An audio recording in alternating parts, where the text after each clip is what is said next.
అంటే మనం ఫోన్స్ గురించి మాట్లాడాం కాబట్టి ఫోన్ యూసేజ్ ఎక్కువైంది. అండ్ పిల్లల్లో గూడా ట్యాబ్స్, ఫోన్స్, ఇంట్లో ఉన్న టీవీ, ఫోన్ మీద అడిక్ట్ అవుతున్నారు.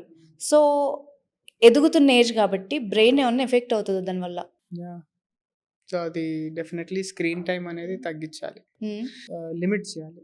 మేబీ ఒక 10, 15 minutes or 20 minutes maybe say max 30 minutes per day hmm. Limit చేస్తే ఐకి మంచిది, బ్రెయిన్‌కి కూడా మంచిది. ఓకే. మీరేమన్నా ఎందుకంటే ఇష్యూస్ చూస్తున్నారా సార్? ఎలా? స్పెసిఫిక్‌గా అంటే హ్మ్. మేజర్ ఇష్యూస్ ఉండవు. ఈ హ్మ్. చిన్న చిన్న డిస్టర్బెన్సెస్ ఇప్పుడు ఈ మెమరీ ఓకే. ప్రాబ్లమ్ అన్నట్టు, లేకపోతే సడెన్‌గా హైపర్ యాక్టివిటీ ఉన్నట్టు, హ్మ్. లేకపోతే స్లీప్ సరిగుండదు. రాత్రి చూస్తారు ఆ బ్లూ స్క్రీన్.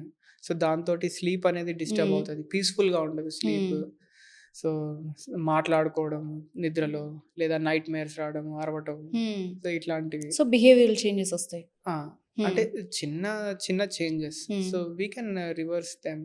ఓకే. మంచి ఇప్పుడు మీరు చెప్పినట్టు మళ్ళీ ఫ్యామిలీలో ఇప్పుడు చాలామంది ఆ స్ట్రెస్ వల్ల మదర్, ఫాదర్ వర్కింగ్ ఉంటారు. హా!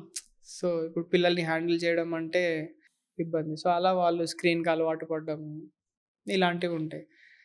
ఎవ్రీథింగ్ హాస్ దేర్ హ్మ్. ఓన్ సెట్ ఆఫ్ ఆహ్, ప్రాబ్లమ్స్ అండ్ హ్మ్. ఇది. బట్ దెన్ ఈ మనకి ఫిక్స్డ్ షెడ్యూల్ ఉండి, హ్మ్. మంచి హ్యాబిట్స్, అలవాట్లు పిల్లలకి గూడా ఇండివిడ్యుయాలిటీ అంటే దీని బదులు ఏదైనా బుక్సో, హోమ్ వర్క్సో, పజిల్సో ఇట్లాంటివి అలవాటు చేస్తే బెటర్. ఓకే. అండ్ నేను చదివాను. అంటే నిద్ర మనం తీసుకునే స్లీప్ టైమ్‌గా కావచ్చు, క్వాలిటీ స్లీప్ కావచ్చు, బ్రెయిన్ ఎఫెక్ట్ చేస్తదా? సో, మనకి బ్రెయిన్ హెల్త్‌లో బ్రెయిన్‌కి రెస్ట్ హ్మ్. కూడా ఇంపార్టెంట్. సో, రెస్ట్ ఇస్తేనే హెల్తీగా ఉంటది. హ్మ్. కంటిన్యూయస్‌గా వర్కింగ్ ఉంది అంటే ఎప్పుడో అప్పుడు అలసిపోతుంది గదా! హ్మ్. సో, బ్రెయిన్ రెస్ట్ తీసుకునేది పడుకునేటప్పుడు మాత్రమే. Okay. So, quality of sleep important.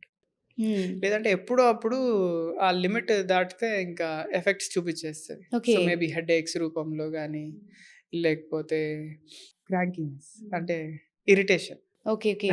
ఆ! అట్లా. లేకపోతే డెసిషన్ మేకింగ్ సరిగుండదు. ఇప్పుడు ఒక పనుంది. ముందుగా టక టక టక చేసేవాళ్ళం. హ్మ్. కానీ ఇప్పుడు ఆ స్పీడ్ ఉండదు. ఓహ్! సో, అట్లా ఎఫెక్ట్ స్లో అయిపోతాము. They are science. Thinking capacity అంతే కదా! బ్రెయిన్ ఆలోచన చేసి పని చేయాలి. హ్మ్. సో, ఆ స్పీడ్ ఉండదు. కరెక్ట్ డెసిషన్ మేకింగ్ ఉండదు. అట్లా. So, sleep is very very important. So, అయితే పూర్వం మనం ఫిజికల్ వర్క్ ఉండేది. మనసు ప్రశాంతంగా పెట్టుకునేవాళ్ళు. ఇప్పుడు ఫిజికల్ వర్క్ లేదు. బ్రెయిన్‌తో వర్క్ చేస్తున్నాం. అది ఏ జోనర్ అయినా, ఏ వర్క్ అయినా, ఐటీ గాని ఏదైనా, ఏ ప్రొఫెషన్ అయినా బ్రెయినే వాడుతున్నాం.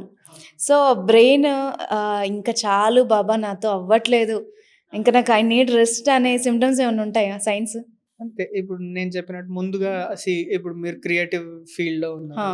సో, ఐడియాస్ రావాలా? ఆ! కది. సో, ముందు చాలా ఐడియాస్ వచ్చేవి. 10, 20 ఐడియాస్ వస్తాయి. ఇన్నోవేటివ్ ఐడియాస్ వస్తాయి. ఇప్పుడు మనం బ్రెయిన్‌కి స్ట్రెస్ పెంచి లేకపోతే దాన్ని ఓవర్ వర్క్ చేసామంటే ఆ 10 కాస్త 5 అవుతాయి. 5 కాస్త 3 అవుతాయి. హ్మ్. ఇక ఆ వచ్చే 2, 3 ఐడియాలు కూడా 2, 3 రోజులకు ఒకటొస్తది. ఓకే. ఓకే. సో, ప్రొడక్టివిటీ హ్మ్. తగ్గిపోద్దనమాట. సో, స్లీప్ హ్మ్. ఇంపార్టెంట్. ఫిజికల్ యాక్టివిటీ కూడా అంతే ఇంపార్టెంట్. ఓకే. సో, హ్మ్. Job is job. హ్మ్. అండ్ అంటే మీకు నచ్చింది గూడా మీరు చేయాలి. Everybody has a hobby. హ్మ్. సో, మీ టైమ్. అంటే మీకు నచ్చింది మీరు చేయాలి. అట్‌లీస్ట్ డైలీ ఒక హాఫ్ అన్ అవర్ అన్నా. ఆ! గార్డెనింగ్ ఇష్టమైతే గార్డెనింగ్, సింగింగ్ అయితే సింగింగ్, హ్మ్. డాన్సింగ్ అయితే డాన్సింగ్, హ్మ్. వర్కౌట్ అయితే వర్కౌట్. ఎనీథింగ్. హ్మ్. మీకోసం మీకు నచ్చేది ఎక్కడైతే మీరు కంప్లీట్‌గా ఎంజాయ్ చేస్తారో ఓకే. కంపల్సరీ ఒక హాఫ్ అన్ అవర్ చేయాలి. హ్మ్. అప్పుడు ఆ డే గూడా కొంచెం ప్రశాంతంగా ఉంటది. ఓకే. ప్రతి నిమిషం మనం వర్క్ గురించి ఆలోచిస్తే ఆహ్, షట్ డౌన్ అవుతుంది. యాహ్! 1 మంత్ ఆ! బానే ఉండొచ్చు. హ్మ్. 6 months, 1 year fine. తర్వాత ఎఫెక్ట్ చూపిస్తది. Yes. Right. Thank you so much sir. చాలా వాల్యుబుల్ ఇన్ఫర్మేషన్ ఇచ్చారు ఓపికగా. Thanks for your time. Thank you అండి.